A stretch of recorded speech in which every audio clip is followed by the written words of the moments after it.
CPI data came out at 8.3% versus the expected 8.1%. We were expecting a 0.75 basis point rate hike for September, but now I think this could be invalid and could cause the market to push downwards, and that is exactly why you see down 4% on the overall market today, down 4% on the SPY. The Fed may push to get more aggressive due to this higher than expected inflation, and what this may indicate is a 100 basis point rate hike, and I do think that is being priced in. With that being priced in right now, we have potential to enter a bull market next week when this basis point rate hike is announced, or potentially, a bear market if it's 100 basis points or higher, depending on if it is priced in or not. But the SPY is down 4%. That is definitely a possibility. And speaking of possibility and probability, Fed futures now price a probability of 100 basis point rate hike at 23%. The next thing I wanted to touch on is investment banking revenue at JP Morgan Chase is headed for 45% to 50% decline in the third quarter from a year earlier. President and Chief Operating Officer Daniel Pinto said, keep this in the back of your mind because when we go over the charts, we are going to be talking about hedge funds losing a lot of money and liquidating. So the next thing we are going to be touching on is just in 2-year treasury yield were greater than 3.75, first time since November 2007. So this is extremely important as this does indicate higher inflation coming in the future, coming down the road. So be ready for that. Next thing is breaking. U.S. considers China sanctions to deter Taiwan action per Reuters. So this is again going to spark uncertainty and fear in the market. Now, what I wanted to touch on is this: Schwab, Citadel Securities, Fidelity, other Wall Street firms start crypto exchange EDX markets. If you pop over here, digital asset exchange EDX market launches with backing from leader broker-dealers, global market makers, and venture capital firms. First of its kind exchange will leverage technology from MEMX to offer investors faster, safer, and more efficient cryptocurrency trading. I don't know what else there is to say. I would absolutely not touch this exchange at all, especially the way the market's doing now. These big names want to come out and announce that they're going to, start a first crypto exchange on EDX markets. This just seems extremely fishy. Seems like not a rug pull scenario, but a control scenario where they can just grow extra capital. And I personally would not be touching this. I wanted to touch on this. So this article is from November of 2021, late November. Main Street Asset Manager CIO Aaron Gibbs told Yahoo Finance that pullbacks caused by the Omicron variant resemble those that occurred when the Delta strain first took course are likely to see the same gradual but upward recovery. We encourage our clients to stay in the markets, not to get out, because when those recoveries hit, the sentiment changes. It will happen so quickly that often by the time you get back into the market, you've already missed out, she said. Now hop over here, hide the drawing just so you can see what happened here. Back in November, it seems as if a lot of hedge funds and higher ups knew what was coming. So November 24th, you saw the SPY sell off a little bit, and then eventually reaching a new high before this entire bear market of 2023 that we've been in. Now, what I find interesting about this is that we're going to pop over to Bitcoin so I can show you guys this, and bear with me here, and then we are going to overlay AMC's chart. And I wanted to touch on this because I find it important. Hopefully you guys find it important. A lot of times, higher ups, hedge fund managers, they stash their liquidity in crypto, right? So Bitcoin had a major sell-off right here, May of 2021. AMC had a major rip, and again, right here.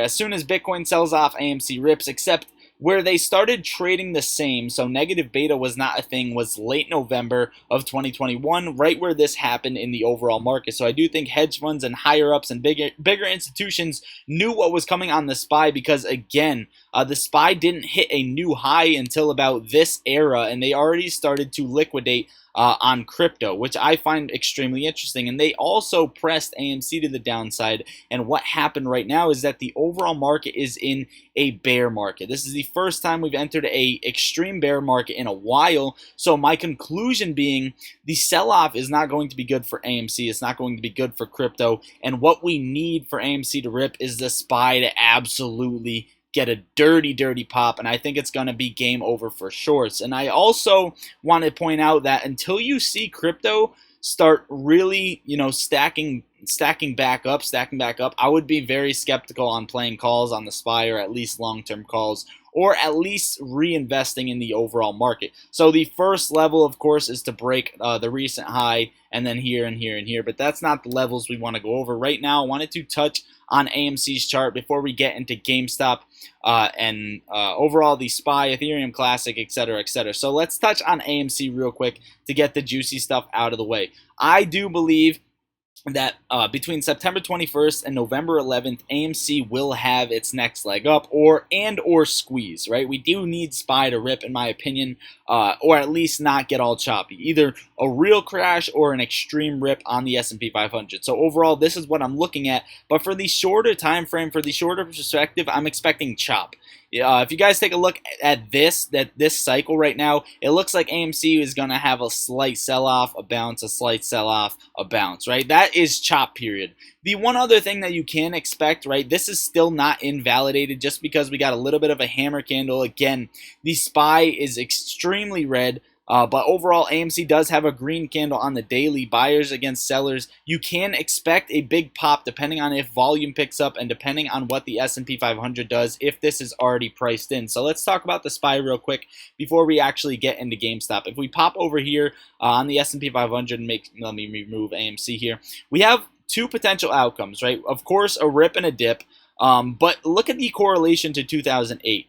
This sell-off, right, this huge pop, and then a nasty drop right here. You see the same thing happening. So I'm not too sure that we saw lows on the SPY that we're waiting to see, right? I do think the SPY has potential to hit new lows, but only if the Fed is more aggressive, 100 basis point rate hike or higher. So I would watch 393 tomorrow to 388 range. So I would watch this range for the next rest of the week, the next few days, to see what the S&P 500 will do. Either the 100 basis point or fear expectation is priced in, the inflation is priced in, and it'll come to these levels and get a bounce, or it'll break right through these levels and we will be heading for new lows, which in my opinion will be bad for AMC and GameStop and will only delay the cycle. I will be still looking at late September, early October. So cycle 1 and 2 on GameStop line with rip late September, early October. So if you take a look at this cycle right here that GameStop has been in, it looks like a slight sell-off on GameStop until about September 26th, late September to early October before getting a nasty, nasty rip.